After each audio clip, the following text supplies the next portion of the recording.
Good morning, DXN.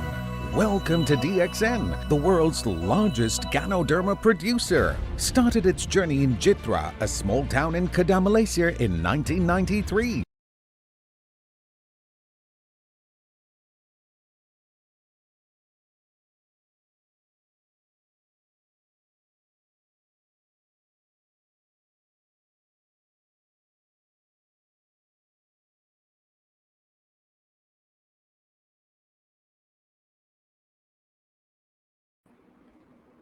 Okay? Okay na yung audio? Okay, can you hear me clearly now? Para po dun sa ating mga kasama sa live stream, I hope. Okay na ma'am daw, sabi nila. Okay, so let's proceed with the first slide. Sige po. Every now and then, I'll try to lean forward dun sa microphone. Kung hindi po masyadong madinig, mag-shout out lang po kayo and we'll adjust. Hindi bali na yung posture, basta't maliwanag yung salita. Okay. So next slide please. Let's talk about spirulina. Ayan. Well, tayo po, we are very familiar with spirulina. Sinasabi sa atin, it is a type of blue-green algae. Pero kung titingnan nyo po based on research, ito po talaga ay cyanobacteria. Pero yung pong label na blue-green algae ay nagtatak na. So for yung convenience, hindi na po nila binabago yan. It's still considered a blue-green algae. Ang maganda po sa spirulina, it is very relevant, lalong-lalo na sa panahon ngayon, wherein importante ang nutrition, kalusugan, whether it's a developing country or it's a developed country. Ang isang mga issue na talagang pwede natin pag-usapan o merong relevance ay yung kalusugan at saka base sa kalusugan, isa sa importanteng aspeto is yung nutrition. So yung sustansya na ibinibigay natin sa ating katawan kasi nakabase po dito yung magandang kalusugan na ating katawan. So kung titingnan po natin ang spirulina, marami po siyang laman, may protein po siya. Mamaya pag-usapan natin about the protein content, meron siyang beta-carotene, merong chlorophyll, may vitamin B complexes, may minerals. Later on in our discussion, I will discuss some of the minerals at saka ano yung mga benefits ng minerals na to. It contains essential fatty acids and important nutrients that our body needs. Alam niyo po, aside from yung mga sinasabi nilang vitamins, later on I will stress, isa sa pinakamagandang laman ng spirulina is iron. Ngayon po, maraming babae o maraming sa ating mga kasamahan is deficient in iron. Siguro dahil sa kapupuyat, kaiisip sa pandemya, hindi makatulog, nawala ng hanap buhay, hindi makatulog. So mga napuyat, mga naging anemic. One of the best supplement for your anemia is your spirulina. Kasi po napakataas at napakaganda ng iron content ng spirulina. Now, ang kagandahan po dito sa atin sa spirulina, what sets it apart from other yung tinatawag nating mga algae ay yung kanyang easy digestibility at madali siya ma-absorb. Ang dahilan po dito, kumpara sa ibang mga algae, ang spirulina po, ang kanyang wall, yung kanyang cell wall ay napakanipis. So pagka kinain mo ang spirulina, yung ibang mga algae, bago mo ma-digest, bago ma-absorb, kailangan muna mabasag yung cell wall na matibay. Ang spirulina po, napaka-fragile ng cell wall. Kaya pag kinain mo siya, ang bilis niya ma-digest at ang bilis niya ma-absorb. Ibig sabihin po niyan, pagkakain mo, pinapakinabangan kagad siya ng ating katawan. So yun po yung kagandahan sa spirulina. Madali siyang magamit ng ating katawan. At ang maganda po sa kanya, ito po ay alkaline. One of the best alkaline source ng ating katawan, alkaline food. Ngayon, ang mga tao, medyo there's so much fuss pagdating sa alkalinity. Maski pumunta ka sa mga groceries, may alkaline water na. Maski sa mga integrative practitioners, kasi po may mga doktor ngayon, ang tawag nila mga integrative practitioners, pinaghahalo yung herbal, yung traditional, at saka yung tinatawag nating mainline. So pinag-integrate nila, kaya integrative. Well, they look into spirulina as one of a great source of nutrition at saka great source ng pagbalanse ng pH ng ating katawan because of its alkaline nature. So ano ba yung mga benefits of spirulina? Next slide please. Yan. So kung titingnan po natin, marami pong benepisyo ang spirulina. Unang-una sa nutrisyon. Ito ay maganda at importante sa ating kalusugan. Pangalawa, weight loss. So ibig sabihin, hindi ka lang magiging malusog sa spirulina, but you will look better. Kasi siyempre alam naman natin, mas maganda ang itsura natin kung kontrolado natin ang timbang natin at tayo ay within yung tinatawag nating normal weight limits based on our height. Proportion tayo. So we look better, we look good, mas maganda ang ating self-esteem. Now, gut health, yung ating bituka. Alam niyo po, marami may problema sa sikmura ngayon. Why? Because there is so much stress. Ang daming stress sa ating kapaligiran. Lahat takot doon sa bagong strain ng COVID, lahat nagkakaproblema. And then diabetes, ito po isa sa pinakamalaking problema ng mundo ngayon. Why? Because many people are eating the wrong food. Pangit po eating habits natin. We are dwelling so much on carbs and sugar. At saka po, isa din sa mga triggers ng diabetes is stress. Alam niyo po ba, pag na-stress tayo, tumataas ang sugar contents na ng ating dugo. And then of course, yung cholesterol in relation sa blood pressure tsaka heart disease, importante po yan. And of course, metabolism, para po yung sigla at gana ng ating katawan, and allergies, at saka yung mga toxicity sa ating kapaligiran. And of course, mental health. Alam niyo po yung mental health, maraming naaburido nitong panahon ng pandemya. So we also need to guard our mental health. So we'll go on to the details. Next slide please. Ayan. So maganda po ang nutritional profile ng spirulina. So specifically, yung spirulina powder po natin, capsules po natin, yung powder po yan na i-capsulize at saka yung pong ating tablets na pinressurize, yan po yung ating spirulina. So based on studies, isang kutsara or 7 grams of dried spirulina, meron ka na kagad 20 calories. Although hindi lang ito yung ina-advocate natin. But in that 7 grams, may protein ka na dyan, may carbohydrate ka na dyan, may fats ka na dyan, andyan na yung mga vitamins and minerals. Of course, we have iron, 2 milligrams, ang taas na yan, ano? Magnesium, phosphorus, potassium, sodium, vitamin C, meron siyang mga B complexes, at ang maganda po sa spirulina, it even contains zinc. Ngayon po, lagi nyo nadidinig ang zinc kasi importante ang zinc para sa ating immune system. So ang suggestion ko po sa inyo, make spirulina as part of your balanced diet.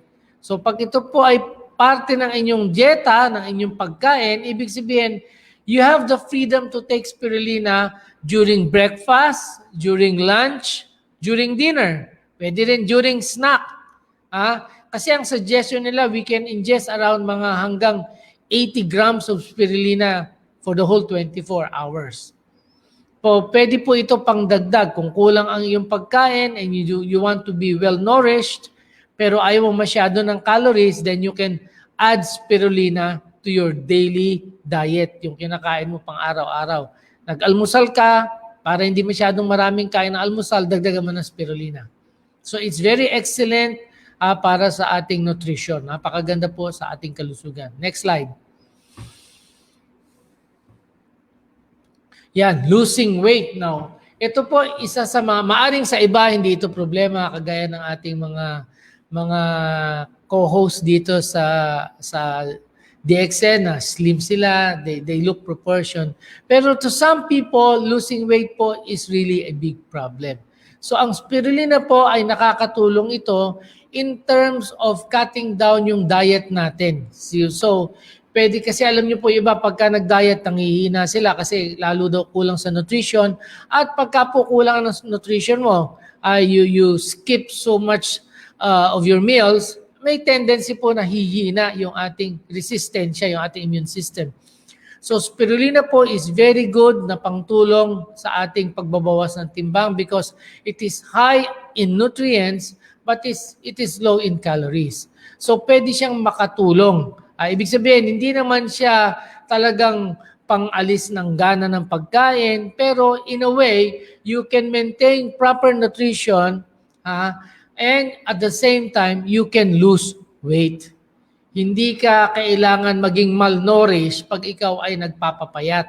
Kasi po, ang tendency ng iba is really to shun or yung hindi kumain. Bawal po yung hindi kumakain kasi nahihirapan po yung katawan natin. Dapat po yung ating pagkain sa katawan, dapat po yan ay regular. But ang pinakamaganda dyan, kung tayo nagda-diet, we can eat small amounts of food on a more frequent schedule, and at the same time, para hindi kulang yung sustansya, we can augment our food or our food intake with spirulina. In that way, nagkakaroon ka ng sustansya pero hindi ka nagdadagdag ng calories. Kasi po yung calories na hindi mo nasunog within the day, pagka ito ay hindi mo naubos, hindi mo siya na-utilize, ito ay gagawin ng ating katawan o i-convert ng ating katawan ito into fats.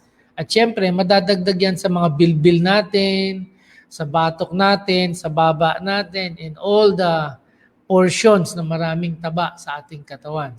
So, spirulina is very good in helping us lose weight. Next slide. Yan, improving gut health. Pinag-usapan natin to kanina, no? Spirulina, nakakatulong po siya sa ating bituka. Nakita nila dito, based on studies, na pipreserve ng spirulina yung tinatawag nating good bacteria sa ating bituka. Kasi meron po tayong tinatawag na natural good bacteria. At the same time, ang spirulina po hindi mahirap para sa ating digestion.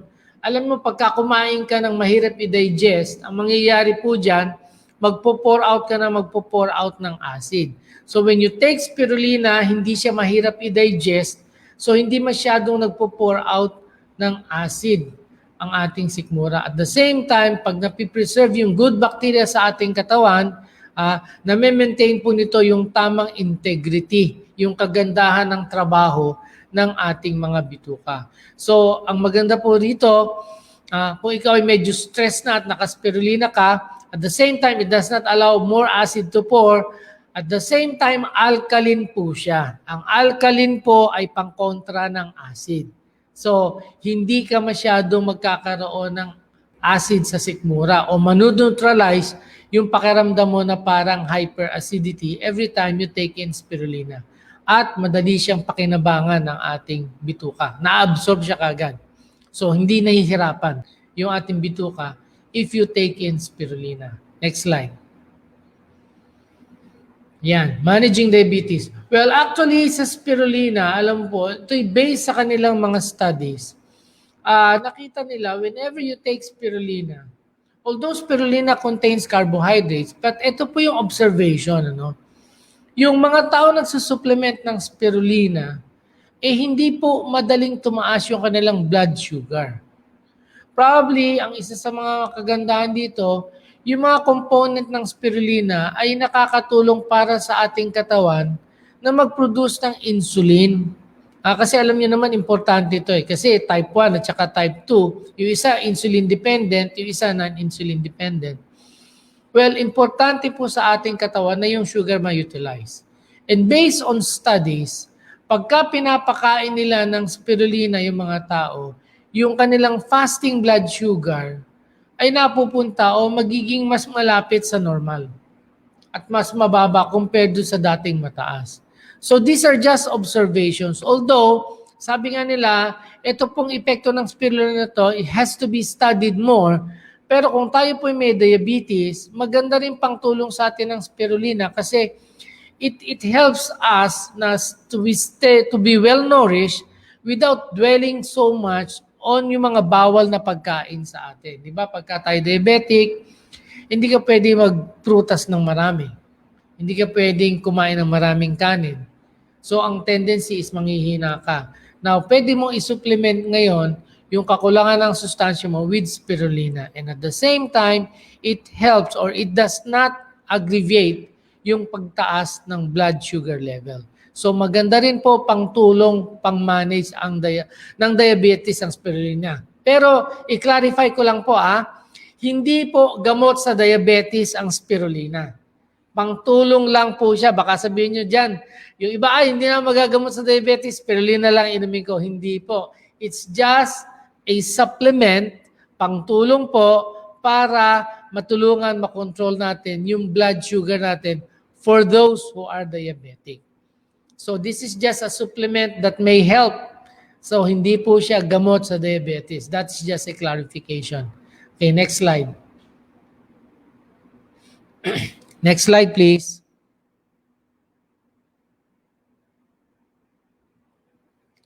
Yan. Nasaan na ba tayo? Preventing heart disease. Yung cholesterol. Number 5. Yan. Lowering cholesterol. Yan. So, ito po mga research sa spirulina. Maganda po kasi nakita nila that spirulina po ay maganda para mag-lower down ng blood cholesterol. So, itong study na to noong 2016, it is a systemic review and meta-analysis. And it suggests that taking spirulina supplements may have a positive impact on blood lipids. Ang lipids po kasama ang cholesterol dyan, kasama ang iyong triglycerides, good and bad cholesterol. So nakita nila based on these studies, nare-reduce ang cholesterol, ang LDL po, yan yung bad cholesterol, yan ang mas nare-reduce ng spirulina, at saka yung HDL, which is good cholesterol, ito naman yung napapataas ng spirulina. Ano mo advantage nito? Pagka po ini-evaluate nyo yung cholesterol natin, meron tayong tinatawag na cholesterol HDL ratio. Ito po yung ratio ng lahat ng cholesterol compared sa good cholesterol.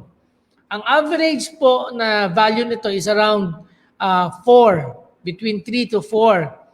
Ang premise po dito, o ang pananaw po dito, pag ang iyong cholesterol HDL ratio ay nasa within 4, ikaw ay nasa lesser risk ng problema sa puso dahil sa mataas na cholesterol. Yung tinatawag nating mga coronary artery disease, yung mga, kasi alam naman natin, isa sa mga tinuturing nilang dahilan why nagkakaroon tayo ng mga bara sa ugat, sa ating puso, sa ibang parte ng katawan, ay yung mataas na cholesterol. So if you have a good cholesterol HDL ratio that is around 4 and below, mas lesser ang risk mo. Pagka ikaw ay tumataas going 5, 6, or 7, tumataas ang risk mo na magkaroon ka ng coronary artery disease. Ibig sabihin, mas malaki ang chance na mabarahan ang ugat mo dahil sa dami ng cholesterol. So ano advantage nito? Kung nakakataas siya ng good cholesterol at nakakababa siya ng bad cholesterol, yung overall cholesterol HDL ratio mo may tendency siya na bababa. At dahil dito, mas magkakaroon ng lesser risk based dito sa parameter na to na magkaroon ka ng coronary artery disease. And based on these studies, yung total cholesterol po after 3 months with was just 1 gram of spirulina every day. That's around mga 3 to 4 capsules or 3 to 4 or 4 to 5 tablets of spirulina, natulungan na mag-improve yung total cholesterol at gumanda yung good cholesterol. So, ang ganda po ng lowering cholesterol lowering property ng spirulina, which leads us to the next slide na nakakatulong po siya. Next slide yan. It helps prevent heart disease. Kasi alam naman natin, isa sa mga pinagdududahan o pinagdidiskitahan ng mga doktor na risk factors sa ating mga sakit sa puso, unang-una yung high blood at saka yung mataas na cholesterol. Alam naman natin ang high blood, kung bakit tumataas ang blood pressure natin, kasi pag nagkakabara yung ugat natin, syempre yung pressure na dumadaan o daanan, yung pagdaan ng dugo sa ugat na yan, pag medyo may bara, tumataas na ang pressure. And of course, yung bara na yan, lalong magbabara pa yan pag laging mataas ang cholesterol natin. So, in effect, pagka po tayo nakaspirulina, natutulungan na yung ating cholesterol ay mag-normal, yun pong ating mga bara sa ugat, hindi na madadagdagan. So, ang kagandahan po sa spirulina, meron po siyang anti-inflammatory. So kasi po, paniniwala natin, bukod sa pagbabara ng ugat, meron pa ho mga inflammatory reaction sa loob ng ating katawan, sa puso, sa muscles ng puso, sa lining ng ugat, at nadadagdagan pa ho yung mga bara ng ugat na yan pagka na-oxidize yung ibang mga toxins na dumadaloy sa ating dugo. So ito po, natutulungan tayo ng spirulina. Because it helps lower down cholesterol. At the same time, kung hindi na nagtutuloy-tuloy ang bara ng ugat, matutulungan ma-maintain ang ating high blood pressure. Of course, again, reminder po, hindi siya gamot totally for high blood, hindi siya gamot totally for cholesterol. It is still a supplement. Pangtulong po yan. If you have medications for high blood, I would suggest take spirulina regularly. You can take 1 gram or 2 grams in a day. And then, inumin po natin yung ating maintenance medication. And of course, monitor. Importante po, monitor. Huwag po tayong mag-monitor based on pakiramdam. Mag-monitor po tayo based on yung scientific actual. Mag-regular tayo ng blood pressure levels natin. Take natin yung blood pressure natin regularly. And at least every 6 months, magpa-check kayo ng inyong mga blood sugar, cholesterol, para makita natin kung merong pagbabago. Lalong-lalo na po yung mga kabaro ko dyan ng mga senior citizen, we must be very diligent in monitoring itong mga parameters na to. Next slide. Boosting metabolism. Okay. So maganda po sa spirulina, yung metabolism po kasi natin, it slows down as we age. Pag bata po, mabilis ang metabolism. Mga teenager, mabilis ang metabolism. Kaya kung minsan makita mo, ang lakas nila kumain, hindi sila mabilis tumaba. Ako po, naranasan ko yan. When I was younger, nasa age ko ng mga teens ako, I eat a lot, pero hindi ako masyadong tumataba kasi nasusunog ko siya kasi napaka-active ko po. Marami akong energy expenditure. So whatever calories na naipapasok ko sa katawan, kaya kong sunugin. Pero once we reach that maximum, yung tinatawag nating peak growth natin, tumigil na tayong tumangkad, now metabolism starts to slow down. Pagka bumabagal ng metabolism natin, so we burn less calories. Kaya nga, habang nagkakaedad tayo, we should taper down yung ating eating habits because we burn less calories. Tapos kung hindi pa tayo masyadong active, ang gumagana lang sa atin, yung mga daliri natin, laro lang tayo ng laro, cellphone lang, pindot-pindot ka lang ganyan ng cellphone. And then once in a while, sa remote control ng TV, and most of the time, nakahiga ka, nakaupo ka, then lalong mabagal ang metabolism. Ang tendency po niyan, kung hindi ka na tumatanggat, at mabagal metabolism mo pero malakas ang input mo ng pagkain, you grow wide. Tumataba po tayo. So kagandahan po with spirulina, when you take spirulina, it helps boost yung ating metabolism.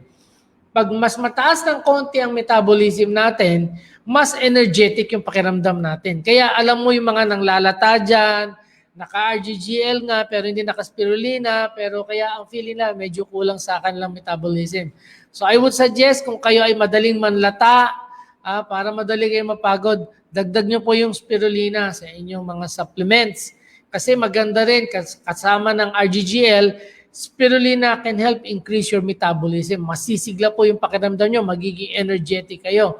And at the same time, as you become more energetic, mas marami kayong calories na masusunog. Ano ibig sabihin po niyan? Naka-RGGL ka na, naka-spirulina ka pa. Ang ganda ng iyong metabolism, ibig sabihin hindi ka mabilis tumaba. Kasi yung kinakain mo na calories, mas kaya mo sunugin. Just do not overeat. Di ba? Ang importante po kasi input-output din po yan. Baka nga mabilis na metabolism mo, ang bilis din ng input mo ng sobrang taas ng calories, hindi ka makakasunog ng iyong calories. So ang suggestion ko po, if you really want to maintain o yung tulungan makababa ng timbang at the same time, masigla yung pakiramdam, eat the right amount of food, exercise regularly, and augment with spirulina. Kasi paganda pang boost ng metabolism yan. Okay? Ano pa? Next slide. Allergy symptoms. Well, this is an observation.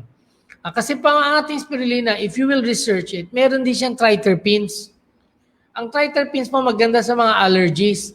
So they found out, based on studies, ito sa 213 study, na yung mga binigyan nila ng spirulina na merong tinatawag na allergic rhinitis.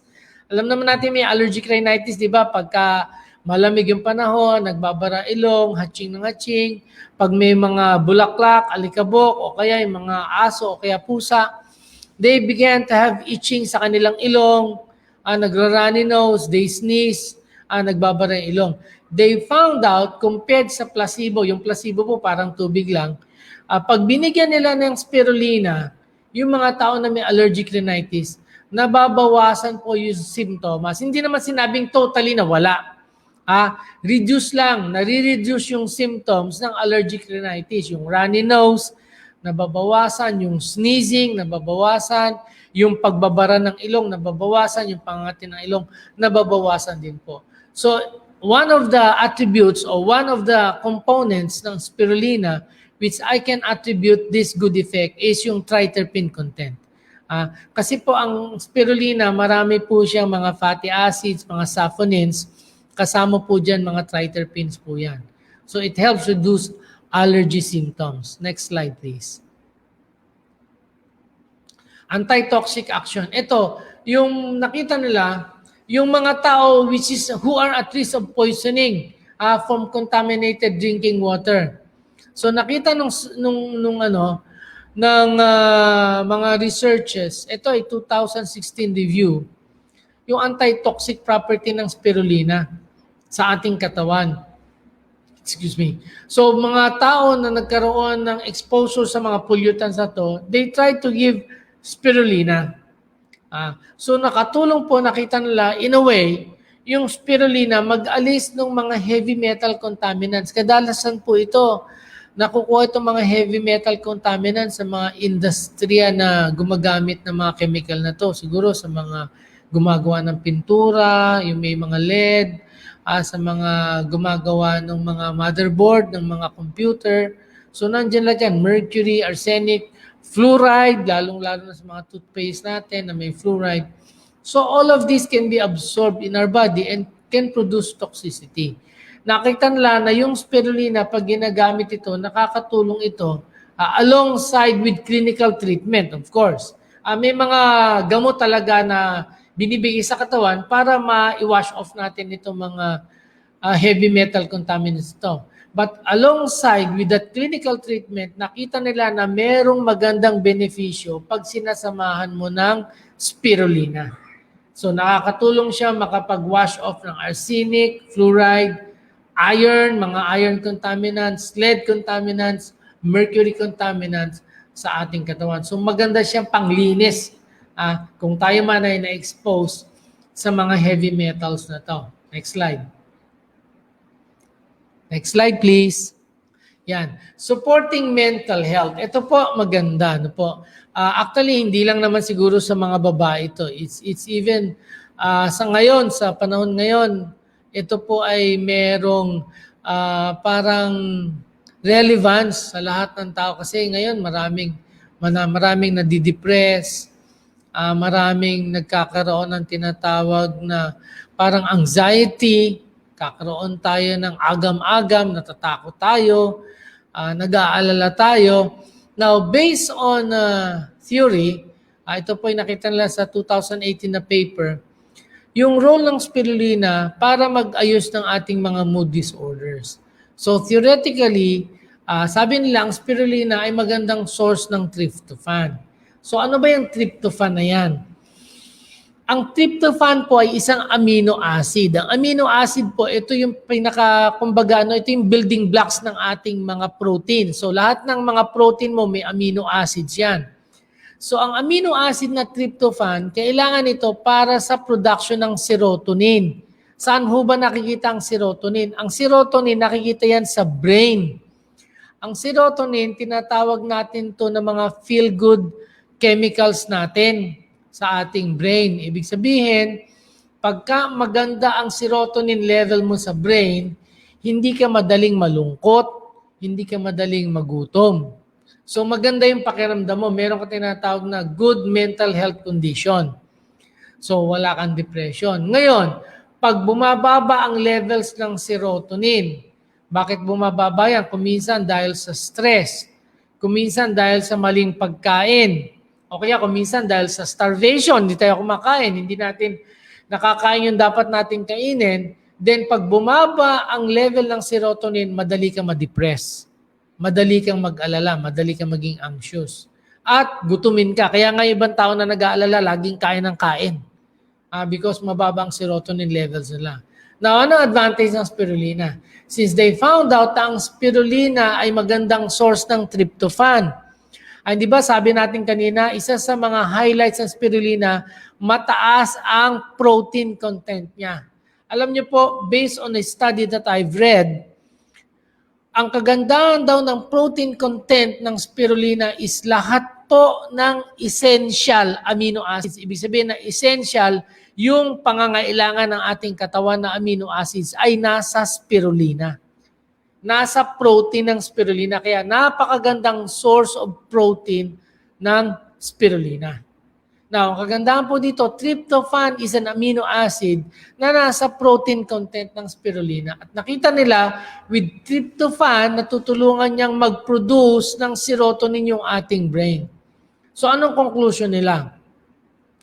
Na nakita nila, pag maganda ang production ng serotonin sa ating brain at maayos, ay yung tinatawag nilang healthful levels ng serotonin, ito ay nakakasupport o nakaka-maintain ng magandang mental well-being. Ibig sabihin, hindi naman ibig sabihin na hindi ka na malulungkot, hindi ka madidepress. But, ibig sabihin, kung magandang serotonin levels mo, you can very well, maka-overcome o kaya ay kaya mong i-overcome o yung kaya mong panindigan yung mga depressions na dumadating sa'yo, kaya mong panindigan o labanan yung mga pangamba, mga anxieties, kasi yung brain mo ay merong enough good, feel-good chemicals na serotonin para ma-overcome itong mga mental problema na to, mental problems na to. So malaking bagay ang spirulina, lalong-lalo na ngayon sa pandemya, you're at home, you are bored, you are apprehensive, natatakot kayo, you are anxious, you are depressed, I would suggest medyo dagdagan nyo ang kain ng spirulina. Okay? Next slide. Now, ito yung gusto kong sabihin kanina kasi isa sa mga factors na sinabi natin na pagganda ng spirulina is because of its alkalinity. Ngayon po ang mga tao, there is so much fuss about mga alkaline water, alkaline food. Now, pagdating po sa alkalinity, meron pong magandang component yung spirulina, yung tinatawag nating alkaline minerals ng spirulina, yung calcium, yung phosphorus, yung magnesium. Of course, kung makikita nyo, yung required daily dose, compared sa content ng spirulina milligram per kilogram, mataas. So, ibig sabihin, kayang sustainahan ng spirulina. Kung regular po ang kain natin ng spirulina, yung pangangailangan ng ating katawan. Isa na yung sa iron. So kung kayo medyo kayo ay anemic, maganda ang iron content ng spirulina. Kailangan mo ng zinc. Kailangan natin ng zinc ngayon. Sabi ng mga doktor, 75 milligrams a day. So maganda din ang source mo ng zinc, ang spirulina. And of course, yung iba pang mga minerals natin. Now, why is this alkaline minerals in spirulina important? Pakita ko sa inyo sa next slide. Next slide. Yan. Based sa Western diet, considered po ang Western diet na acidogenic. Bakit siya acidogenic? Kasi siya ay high in animal protein. At kulang, insufficient ang intake ng fruits and vegetables.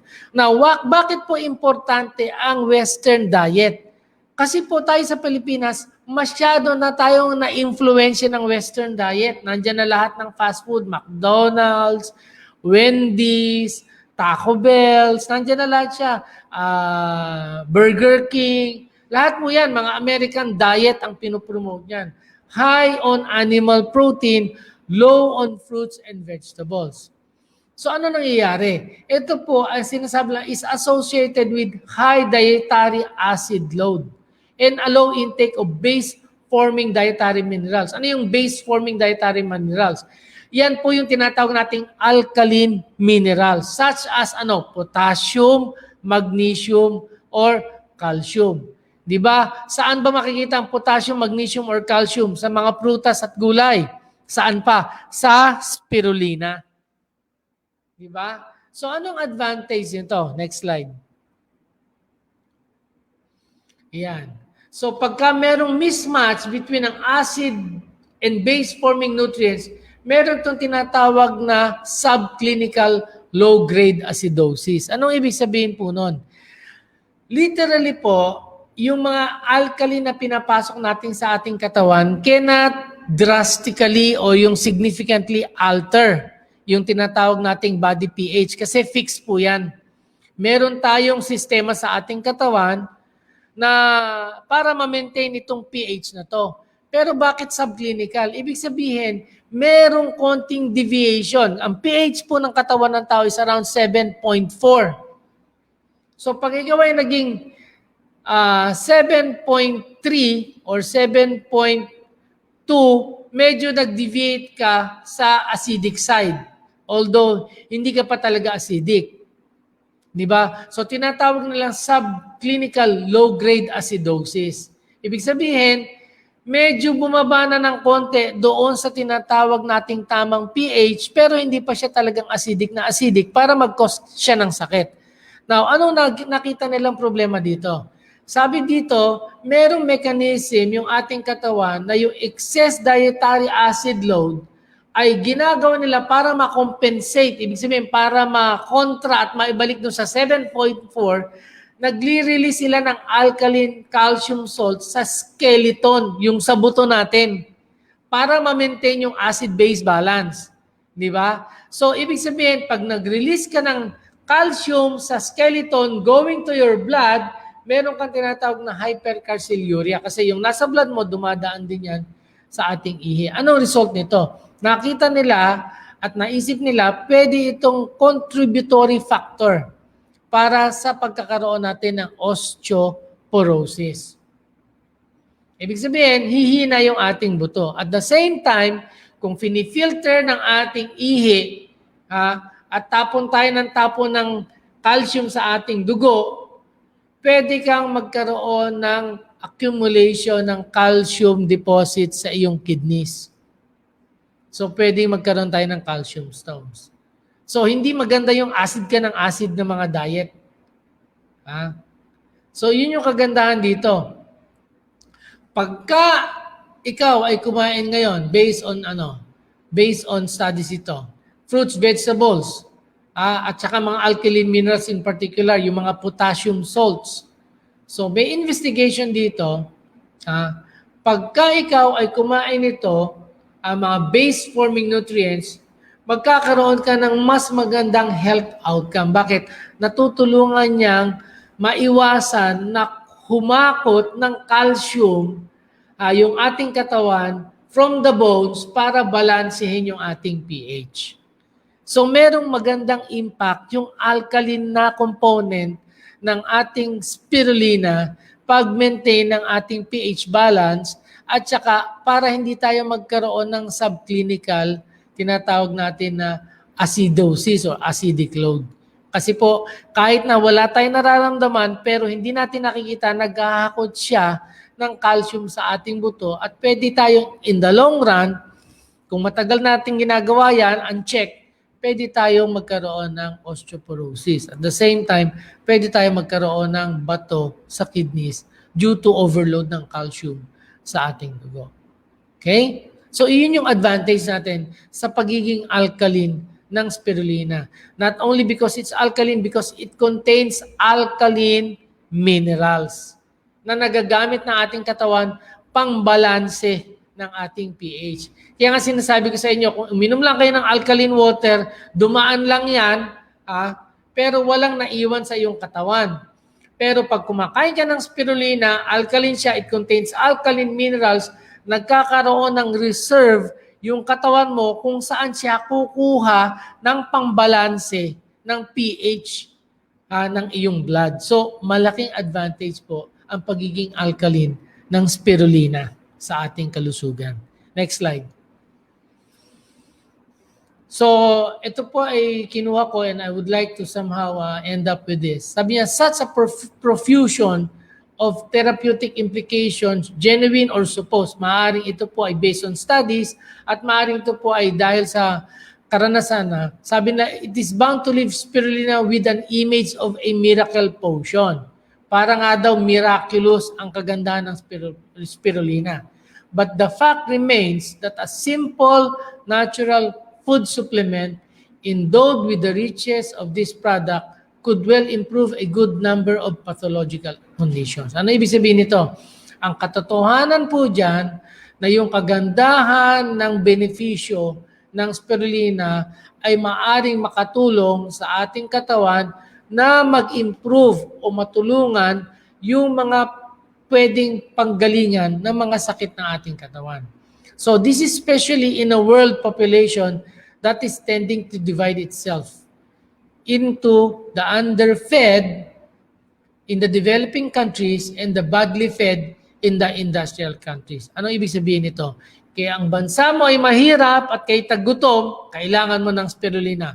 Kaya ang bansa mo ay mayaman at kayo sagana sa pagkain, pero mali ang kinakain nyo, kailangan nyo ng spirulina. Diba? So kung titingnan po natin, ito po yung advantage ng pagkain ng ating spirulina. And I would encourage everyone, huwag lang kayo makontento sa RGGL, isama nyo po ang spirulina sa inyong daily regimen of supplements. And ang kagandahan po nito, malaki po ang tulong nito sa ating kalusugan. Lalong-lalo na po ngayong pandemya, we can gain so much benefit from taking spirulina, including it in our supplement regimen. So, yan po. Next slide. Meron pa ba? Okay, with that, thank you very much and good morning to all of you.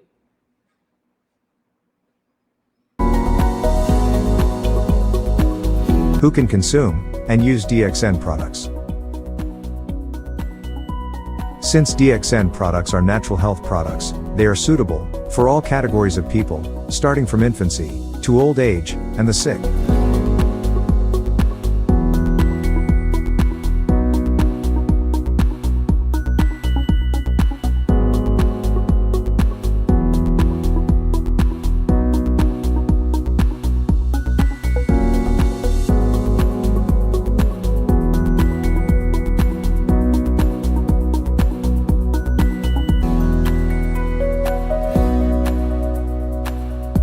Make sure you find the time and spend some money for your health before it is too late. DXN products help your body to maintain optimal health. Give them a try, and you will feel the benefits of DXN products in a more natural way. Thank you for spending your time with us.